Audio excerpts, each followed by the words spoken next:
Hi children, good morning to you all. And in the last video, under the title Nationalism in India, we discussed the Jallianwala Bagh massacre and the Khilafat movement. So those topics have been discussed in detail in the last video. And under the same title, that is Nationalism in India, today in this video, I would like to tell you now non-cooperation movement. Non-cooperation movement. Let us listen. Nationalism is in India. Non-cooperation movement. So this non-cooperation movement began in the year 1921. This non-cooperation movement was started by Mahatma Gandhi in the year 1921. Okay. Now, what is the main aim of this non-cooperation movement? What is non-cooperation movement? Non-cooperation movement aim was not to cooperate with the British. Non-cooperation movement, the main aim of the non-cooperation movement was not to cooperate with the British. It also included surrendering of government titles, boycott of civil services, army, police, courts, legislative councils, schools, and foreign goods. See, my dear children, as a part of this non-cooperation movement, our Indians and the protesters in India surrendered their government titles. Some of the great leaders and the persons in India obtained some titles by the British government. Some titles were given to those prominent leaders by the British. But now, for example, in the last video, I told you, whenever this massacre took place, our great prominent leader, Rabindranath Tagore, who had renounced his knighthood. Yeah, he renounced his knighthood. What is that knighthood? Is a title, a prominent title which was given to Bose, which was given to Tagore by the British government. Likewise, so many titles were renounced and gave back or surrendered to the British government by our national leaders. Because the main aim of the movement was not to cooperate with the British. They did not like to cooperate with the British. Why? Because the British government was simply, they were continuing their repressive policies. They trampled our Indians. That is why Indians did not like to cooperate with the British. For this reason, our father of a nation, Mahatma Gandhi, announced a non-cooperation movement. And this non-cooperation movement started in the year 1921 by Mahatma Gandhi. As a part of this non-cooperation movement, the prominent persons or Indian persons had renounced their government titles. They gave back their titles to British government, and boycott of civil services. In those days, some of the civil services, civil servants were there. Nowadays, we call them as IAS. Okay, that service is called today IAS. So in those days, IAS officers, that is civil servants during the British regime. So our Indian civil servants, just they renounced, they boycotted their service. They resigned to their services. And army, yes, some of the majors, commanders, okay, yes, gave up their jobs. Police, they gave up. Courts, yes. Likewise, they boycotted all these things. They surrendered all these things. They resigned to their posts. And legislative councils, some were sitting in the legislative councils, representatives from India. Our Indian representatives who are taking part in the legislative councils also resigned. And the schools were boycotted. And foreign goods was, okay, that was also not accepted. So we criticize, we did not give place to the foreign goods. So we boycotted even the foreign goods also. So these are all the part and parcel of the non-cooperation movement, my dear children. Have you understood? So the main aim of this non-cooperation movement was not to cooperate with the British. That's all then. Yes, Indians were not at all ready to cooperate with the British further, because their policy was not changed. All the time they were suppressing us. That is why. Why should we cooperate with the British? That was the question arose in the minds of the Indians, including the leaders. That's why Mahatma Gandhi gave a call, that is non-cooperation movement, in the year 1921. As a result, they surrendered the government titles, boycott of civil services, army, police, courts, and even representatives resigned to their posts, and schools were boycotted, and foreign goods was boycotted. All these are the part of the non-cooperation movement. Okay, my dear children. Next one. Gandhiji believed that if Indians began to refuse to cooperate, the British rulers will have no other way than to leave India. Okay, that is why Mahatma Gandhi strongly believed this. If Indians began to refuse to cooperate, not to cooperate, okay, refuse to cooperate, if the Indians refuse to cooperate, the British rulers will have no other way than to leave India, my dear children. So that is why in the year 1921, Mahatma Gandhi started this non-cooperation movement. Now let me tell you, differing strands within the movement, different opinions, various social groups participated in this movement with their different aspirations. So the people in India had different aspirations. So various social groups took part in the non-cooperation movement.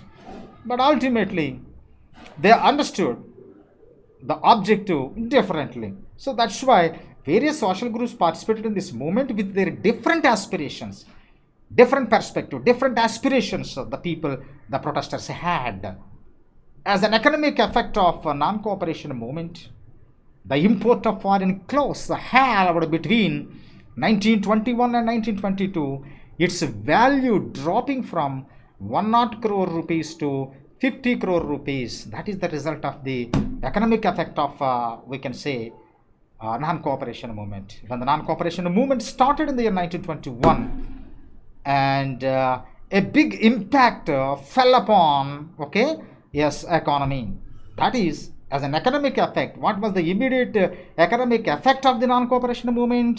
That means here the import of foreign clothes halved between, okay, that was a halved between, that come down, import of foreign clothes come down between 1921-22, and then its value dropping from 102 crore to 50 crore rupees. That was considerably, it had come down, my dear children. So the foreign import, import of foreign clothes, the value of the foreign clothes, import of foreign clothes had come down from 102 crore to 50 crore rupees. All this is because of the non-cooperation movement, because our Indians refused the foreign clothes.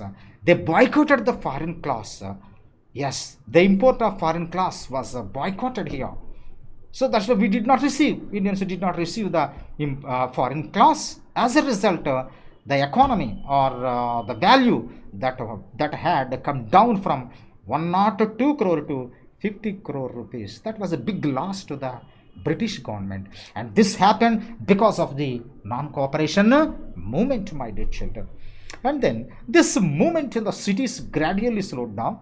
Non-cooperation movement in the cities gradually and consequently it slowed down. Slowly it slowed down.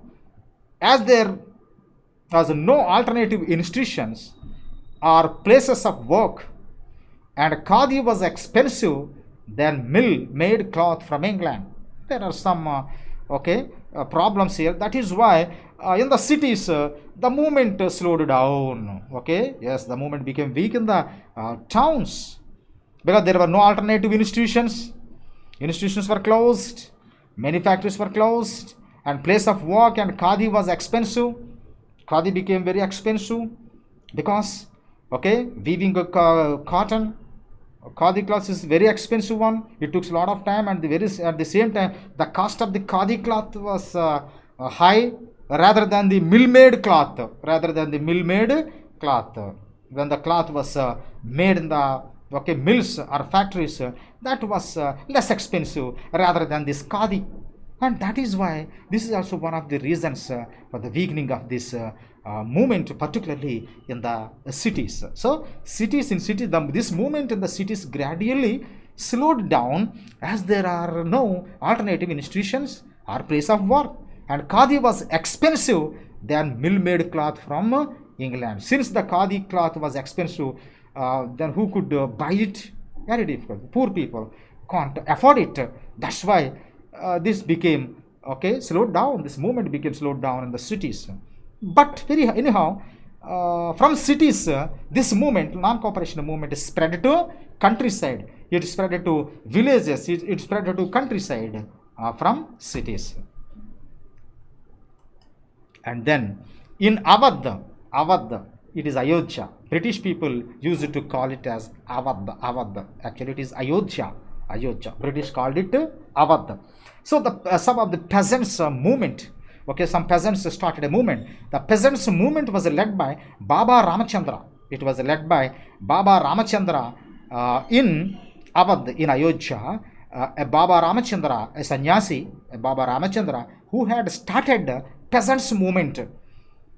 And this movement demanded reduction of revenue, abolition of beggar, and social boycott of oppressive landlords. These are the main demands, mainly that was brought to light by Baba Ramachandra, a sannyasi. And this peasants movement demanded reduction of revenue, abolition of beggar. Yes, reduction of revenue, because in those days taxes were so heavy. Yes, that is why the small farmers faced hardships to pay the revenue or the taxes to the British government. That's why it demanded, peasants movement demanded reduction of revenue and abolition of beggar. It is also a wrong policy or a practice followed by the British in India. Abolition of beggar was also another demand by this one. According to this beggar system, what is beggar? Beggar means the laborers were forced to work by the British, without any wages. Yes, they were forced to work without wage, without payment. So that was called beggar system.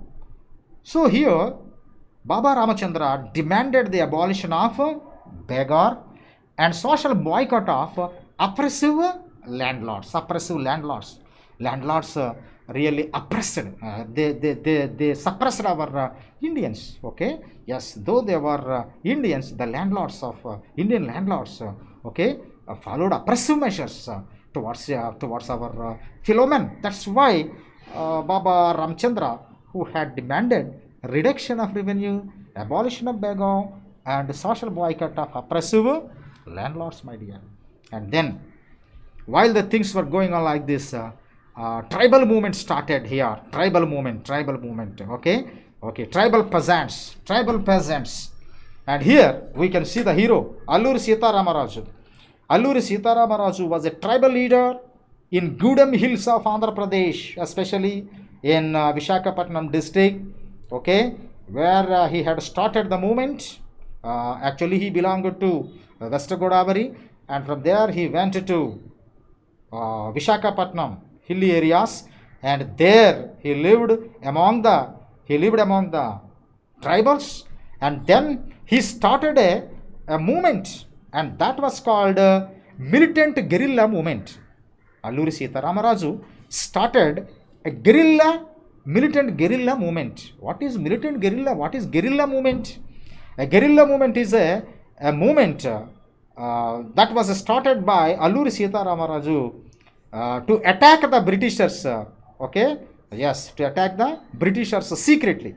To attack them secretly, because since they had no power, no strength, military strength, that's why they chose guerrilla warfare. Yes, it was called guerrilla warfare.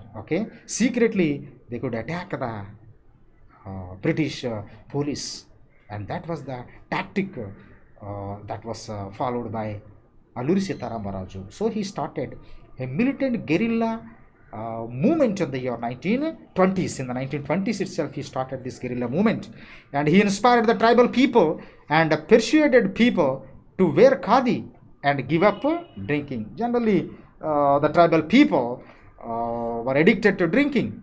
Okay, that's why he advised them. He persuaded them to wear khadi clothes. Okay, and then also he persuaded them to give up drinking. Okay, drinking of alcohol or arak. So this is all about the tribal movement or guerrilla movement started by Alluri Sitaramaraju. And here you can see, take a look at the photograph of Alluri Sitaramaraju. Okay, and in those days, they used it to fight with the British with bow and arrows. Okay, yes. The British government forced the tribals to do the beggar on road construction. The British government compelled our tribals to do the beggar on road construction without payments, without paying any wages. They forced them to work. And then the tribals were prevented from entering the forest to graze cattle or collect firewood. The tribals were not at all permitted. They were prevented from entering into the forest to graze cattle or collect firewood, because thousands of tribals were living in the forest. But now the British made forest laws.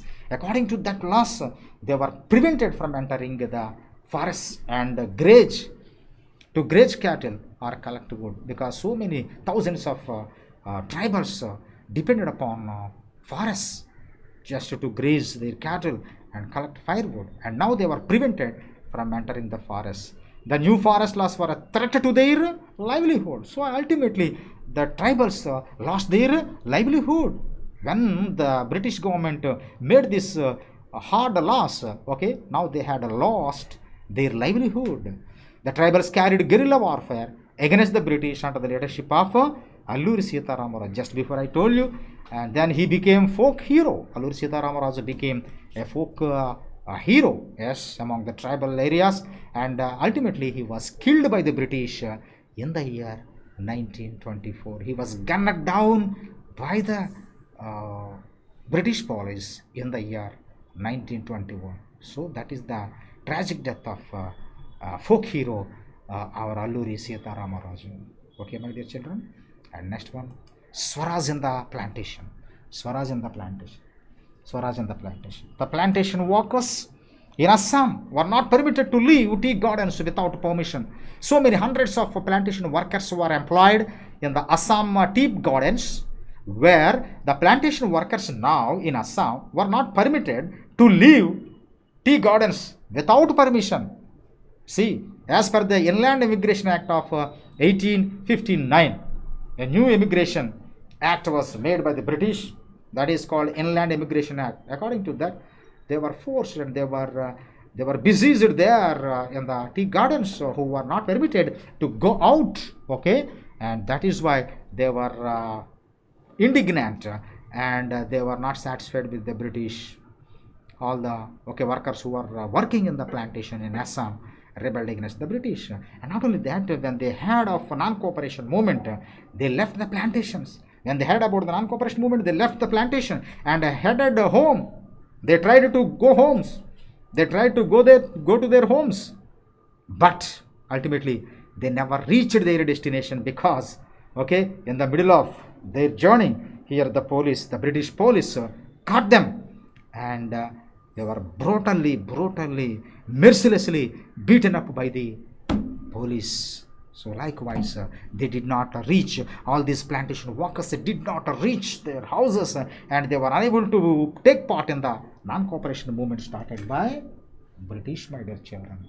So this is all about the Swaraj in the plantation.